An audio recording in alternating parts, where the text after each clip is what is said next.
어제 아마 추모식을 지켜보면서 이 노래를 주의 깊게 들은 분들이 많이 있을 것 같습니다. 연결식에서 울려 퍼진 이 노래는 YS가 평소 좋아했다고 하는 노래 청산에 살리다는 건데요.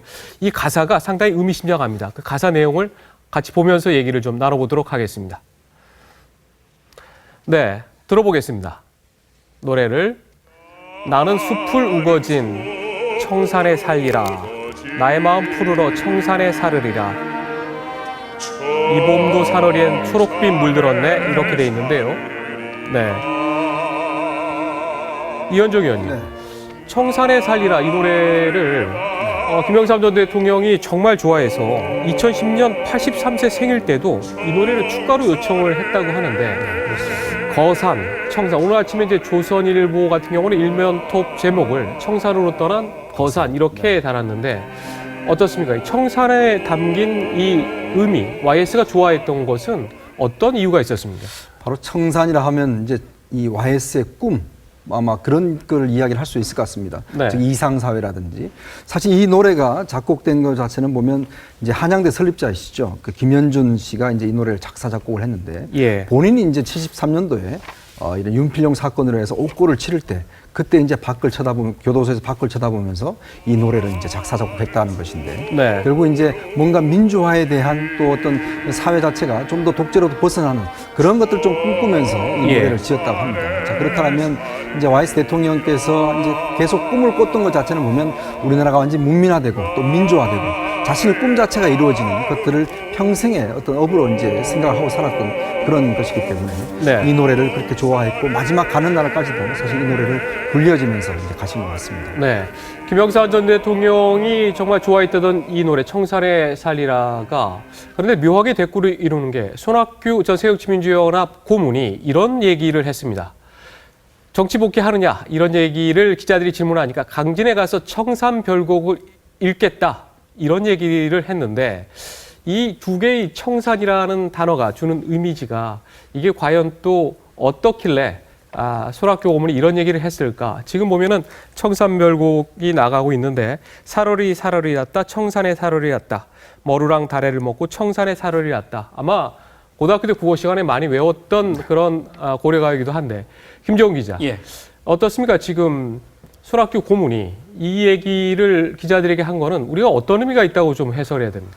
그러니까 일단 1차적으로는 이 청산별곡이라는 게 그러니까 유배지에서 그러니까 뭔가 좀 약간 안빈낙도하는 네. 그러니까 어떻게 보면 현실하고는 이제 좀 이렇게 벽을 쌓고 뭐 좀 자본주의적한 뭐 그런 식의 뉘앙스로 뭐 볼 수도 있습니다만 예. 근데 이 지금 청산별곡이 또 청산에 살리라에 또 모태가 됐다라는 또 이제 그런 네. 얘기가 나오기 때문에 또 김영삼 대통령 전 대통령과 어떤 자신과의 어떤 유대감을. 연계되는 네. 그런 지점을 이제 보여준 측면도 있고 또 청산별곡을 이렇게 또 살펴보면은 약간 또 청산에 살리라고 조금 다르게 중간쯤에 보면 이게 뭐 울 사람도 갈 사람도 없는 밤은 또 어쩌하리요.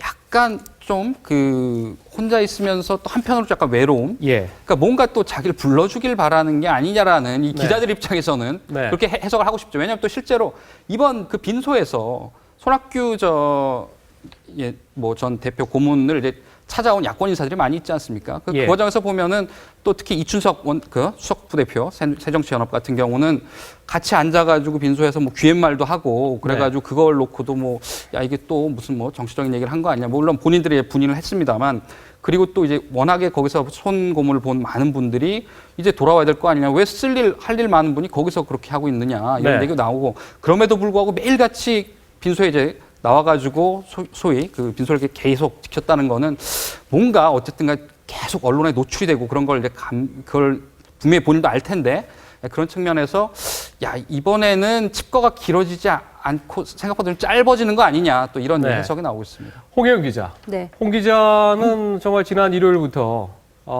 김영삼 전 대통령의 빈소가 차려진 서울대병원에 거의 뭐 아침부터 저녁까지 지키면서 그 조문객들도 많고 또 손학규 고문을 거의 매일 보다시피 했잖아요. 네. 그런데 어떻습니까? 지금 손학규 고문을 둘러싸고 조만간 정계로 복귀할 거다. 이런 얘기들이 야권에서도 많이 나오고 있습니까? 어떤 관측입니까? 네, 아무래도 그 손학규 전 고문이 5일 내내 이제 언론에 노출이 되다시피 하니까 존재감 자체는 상당히 올라가 있는 상태입니다.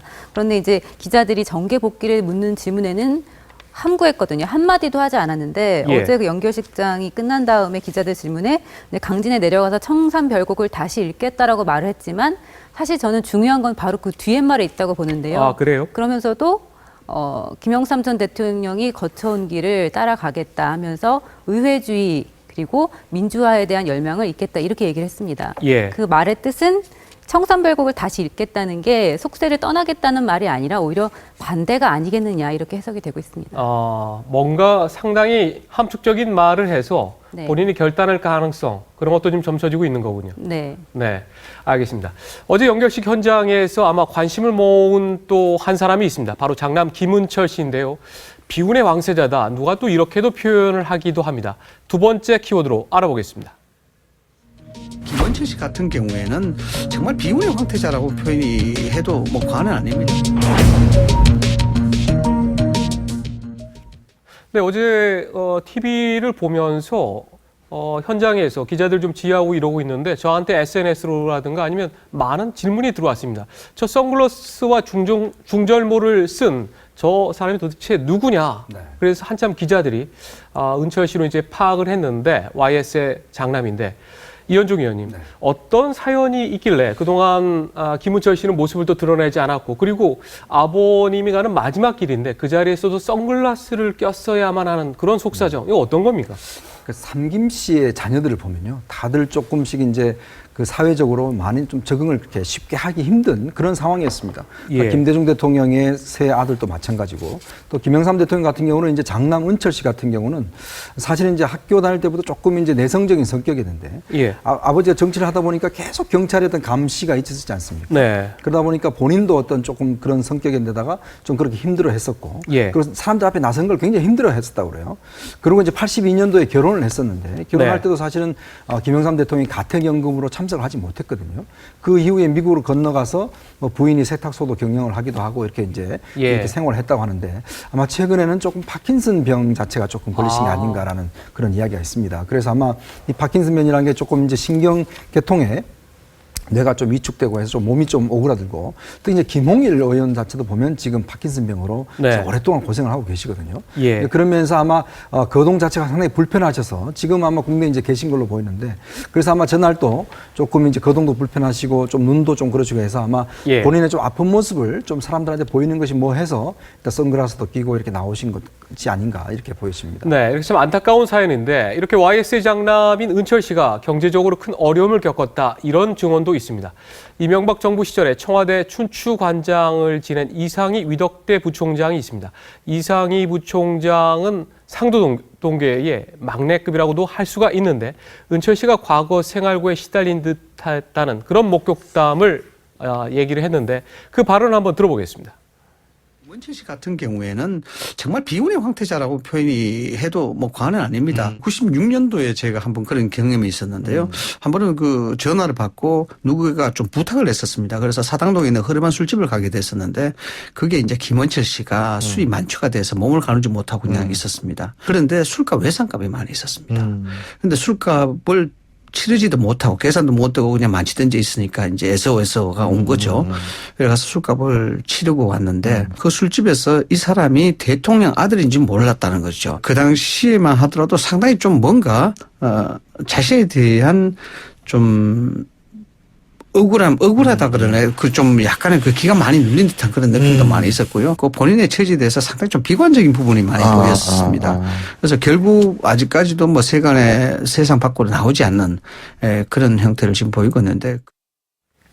김재훈 기자, 이상희 부총장의 지금 증언은 상당히 충격적인데 예. 어떻습니까? 은철 씨가 저렇게 좀 공공하고 어려웠다라는 사정이 빈소가 있던 서울대병원 주변에서도 많이 얘기가 좀 나왔었습니까? 사실 잘 몰랐죠. 그러니까 기자들도 이제 처음에 당연히 그 김현철 씨가 그 차남이라는 거는 다들 알고 있었거든요. 네. 그건 너무 유명한데 항상 그럼 대체 장남은 어딨냐? 그리고 장남 같은 경우, 은철 씨 같은 경우 기자들도 얼굴을 모르기 때문에 첫날부터 물어봤어요.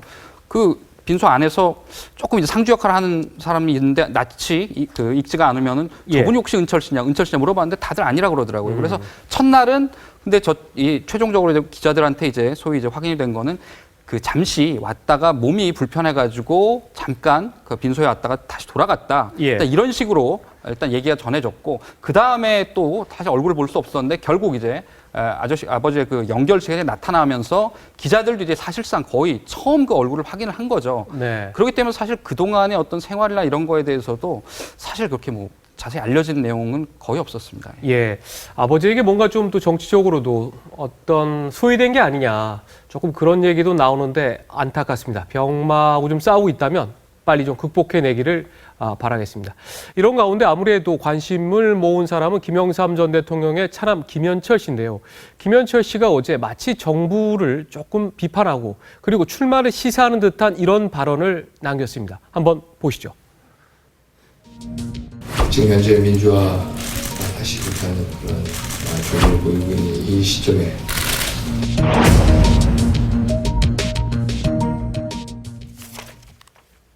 네, 지금 김현철 씨 같은 경우에는 홍혜영 기자, 네. 민주화가 불타고 있다 이런 취지의 얘기를 해서 이걸 상당히 정치적인 또 해석이 지금 분분하죠. 네, 이제 YS에 대한 이제 재조명을 하게 되다 보니까 이제 네. 민주화에 대한 뭐 그런 말들이 나오고 있는데 사실 김현철 씨가 그 여당 쪽 그리고 현 정권을 비판해 온 게 사실이거든요. 부각이 많이 안 됐을 뿐이지 지금까지 김현철 씨가 올렸던 그 트위터 글들을 보면은 상당수가 박근혜 정부를 비판하고 또 김무성 대표에 대해서도 노골적인 비난을 했습니다. 그 트위터 글들 보면 거의 절반 이상이 정부에 대한 비난이고요. 그리고 김무성 대표 개인에 대한 비난도 많았기 때문에 그동안 자신이 2번이나 공천을 받지 못한 데 대한 좀 섭섭함, 서운함도 있었던 것 같고요.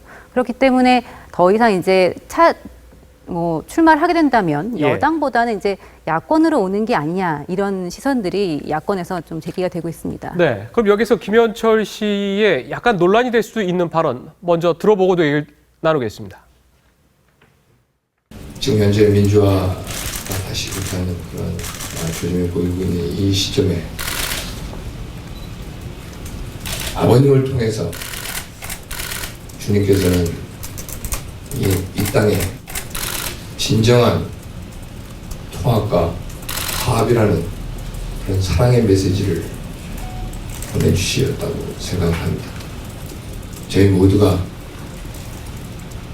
많은 각성을, 깨어있는 각성을 해야 된다고 생각을 합니다. 네, 지금 보면은 김현철 씨가 민주화가 불타고 있는 시점이다라는 얘기를 하고요. 각성이 필요하다 이런 얘기를 했는데 이현중 의원님, 지금 김현철 씨 같은 경우에는 새누리당으로부터 공천을 2차례 받으려고 했지만 다 좌절되지 않았습니까? 그렇습니다. 그리고 2012년에 선거 막판에는 문재인 후보를 지지를 했거든요. 네. 그래서 지금 홍혜영 기자도 분석을 한 대로 만약에 출마를 하려고 하면 이제 새누리당보다는 야당 쪽에 공천을 받으려는 거 아니냐. 그리고 야당도 또 지금 김영삼 대통령의 재평가하고 열기가 어느 정도 있기 때문에 이쪽을 또 활용하려는 거 아니냐 이런 분석도 가능할 것 같아요. 그러니까 이번 사실은 이제 YS 대통령의 연결식을 통해서 그 지금 재조명 자체가 상당히 이제 좀 아주 신드롬처럼 일어났지 않습니까? 그러니까 특히 95% 그러니까 취임할 때는 95%의 지지를 받았습니다. 근데 마지막 퇴임하고 난 다음에 지금 최근 조사에 따르면 1% 정도의 지지를 받고 있거든요. 결국 이런 것 자체를 보면 IMF에 대한 문제 또 김현철 씨였던 그런 문제들 때문에 사실 이제 저평가되어 온 측면이 있습니다. 그렇지만 이번 계기를 통해서 어떤 민주화에 대한 또 여러 가지 조치에 대한 이런 하나의 척결 등등에 대한 어떤 긍정적인 평가들이 많이 일어나고 있기 때문에 사실 이런 어떤 흐름들 자체도 이제 김현철 씨 입장에서 본다면 자신의 역할도 사실 재조명될 수밖에 없는 그런 상황인 것 같습니다.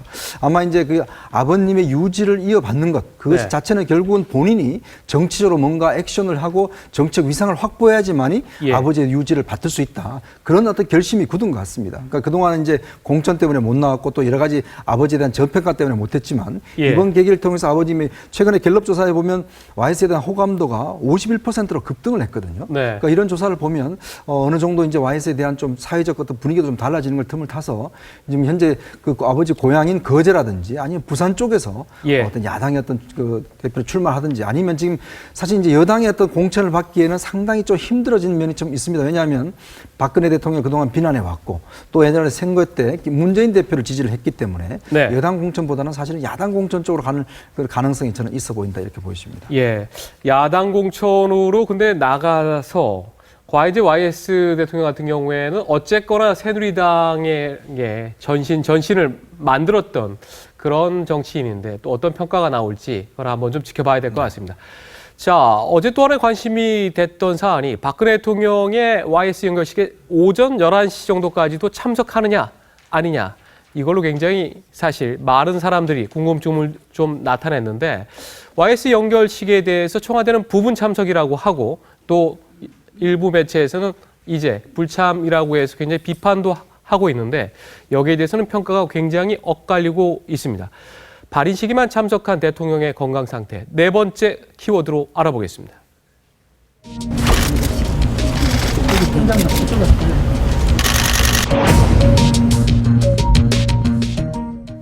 자, 김정은 기자.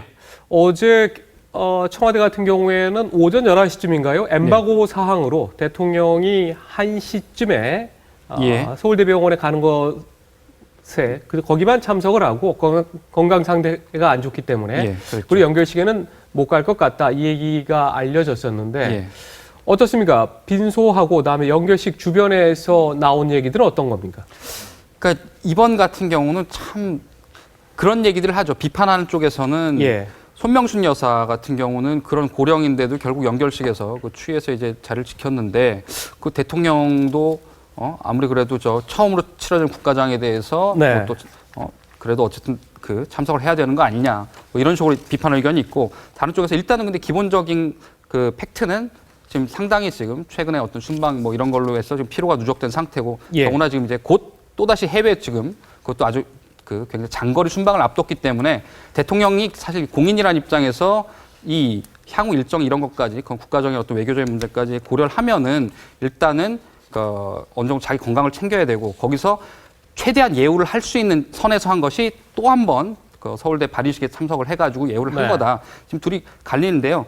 근데 이번 같은 경우는 적어도 박 대통령이 상당히 예우를 보이려고 했던 건 그건 맞는 것 같습니다. 왜냐하면 지금까지 박 대통령이 정말로 만약에 본인이 내키지 않았다라고 한다면 지금까지 봤듯이 뭐 저희가 최근에 대구 같은 경우 대구 의원들에 대해서도 그 대구 순방을 갔을 때 그냥 의원들 따라오는 게 뭐 보기 안 좋아가지고 안 불렀다라고 해놓고 바로 며칠 후에 인천 가가지고 또 그 지역 의원들 불렀거든요.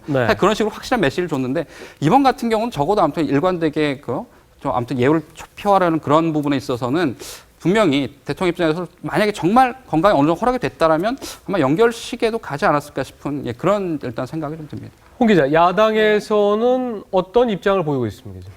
일단 야당에서는 박근혜 대통령과 김영삼 전 대통령의 관계가 매우 좋았던 관계는 아니었기 때문에 뭐 비판적일 수밖에 없는데요. 그런 점도 있겠지만 박근혜 대통령이 문제는 이렇게 순방 갔다 와서 몸이 좋지 않았던 게 이번이 처음이 아니라는 점입니다. 지난 4월 중남미 순방에 다녀와서도 일주일 동안 몸이 아파서 대외 활동을 중단했었는데, 일단 대통령의 건강 상태를 이렇게 청와대에서 뭐 일찍 공개를 하는 것 자체도 문제라고 보고 있고, 또 보좌진들이 대통령 국가 원수의 건강을 이렇게 제대로 보좌하고 관리하지 못한 것도 책임이다, 이렇게 책임론을 제기하고 있습니다. 네, 이현중 의원님, 대통령의 건강 사항은 사실 어떻게 보면은 굉장히 극비 사항인데 이번엔 이례적으로 청와대가 대통령의 건강 상태가 좋지 않다라는 걸 밝힌 셈이 됐는데, 그런데 또 문제는 이번 주말부터죠. 29일부터 7일간 또 프랑스 파리와 체코 프라하 이렇게 순방할 예정인데,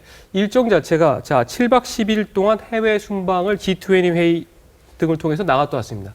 그리고 6일 만에 다시 5박 7일 동안 나가게 되는 건데 어떻습니까? 그러면 건강에 이건 상당히 좀 무리가 가는, 면역력이 좀 떨어져 있는 그런 상태 아닙니까? 이게 참 걱정스럽습니다. 왜냐하면 이렇게 청와대가 대통령의 건강 사항을 아주 디테일하게 이제 공개한 자체도 상당히 이례적이거든요.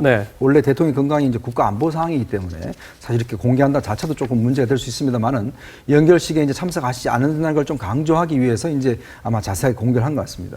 근데 지금 저는 이제 좀 문제가 생각된 게 뭐냐면, 대통령의 외교 일정을 왜 이렇게 빡빡하게 잡는지에 대한 좀 걱정스럽습니다. 왜냐하면 물론 대통령 입장에서는 우리나라 위상 자체가 높아졌기 때문에 이렇게 또 뭐 워낙 오라는 데도 많고 하기 때문에 어쩔 수 없이 이제 수행하는 측면이 있습니다만은, 여기 보면 7박 10일이라고 그러면 나머지 이 밖 기간 동안은 사실 비행기에서 자는 거거든요. 그러면 사실 비행기에서 하룻밤 자보시면 알겠지만은 굉장히 불편하고 힘듭니다. 그리고 그 후유증도 크고, 그리고 최근에 G20 회의 같은 경우는 테러 문제 때문에 거의 회의 자체가 자정 넘어서까지도 열리고 했었거든요. 그리고 이제 몸을 회복할 시간도 없이 또 이제 나가게 됩니다. 되는 것이거든요. 근데 저는 걱정스러운 게 대통령의 이 건강 문제는 네. 단순히 이제 한 뭐 일반 자연인의 건강 문제가 아니라 국가의 안보와도 직결된 상황이기 때문에 예. 특히 면역력이 떨어졌다고 하는 것은 아마 대통령이 이제 외국에 나가시면 여러 가지 정상들과도 만나야 되고 또 외부 행사도 해야 되고 여러 가지 행사들이 많거든요. 예. 그런 측면에 봐서는 좀 청와대 참모진들이 네. 물론 대통령께서는 계속 하시겠다고 욕심을 부리시지만 좀 뭔가 일정을 좀 줄이고 대통령 그 어떤 건강을 좀 컨트롤하는 저는 그런 게 필요하다 봅니다. 지금 이런 식으로 가다가는 예. 정말 대통령께서 계속 아프시고 이러면 국가 내부의 문제도 그렇고 여러 가지 문제도 그렇고 오히려 손해가 볼 게 너무나 많습니다. 예. 홍혜영 기자. 네. 지금 야당에서도 대통령의 건강을 먼저 좀 챙겨야 한다. 그런 입장들이 좀 많이 있지 않습니까? 이렇게 무리하게 외교 일정을 해서 자꾸 네. 문제가 생기는 게 이게 네. 국가적으로도 좋지 않다. 그런 얘기가 좀 있지 않습니까? 네, 야권에서도 이제 대통령이 이렇게 국내에서 여러 가지 문제점이 그 국정화 문제도 있었고 시위 논란도 있었고 여러 갈등이 불거지는 상황에서 대통령이 중간에서 이제 조정이나 통합의 뭐 주인공이 된 통합을 이끄는 게 아니라 예. 그럴 때마다 이제 순방을 가서 뭐 자리를 비우는 게 맞느냐 이런 거에 대한 좀 논란도 있었고요. 또 그보다는 이제 국내 국정에 대해서 네. 그렇게만 비판하고 뭐 일단 외면하는 게 아니냐 이런 비판도 나오고 있습니다. 네. 알겠습니다. 1부는 여기까지 듣겠습니다. 이어서 시사큐 2부가 이어집니다.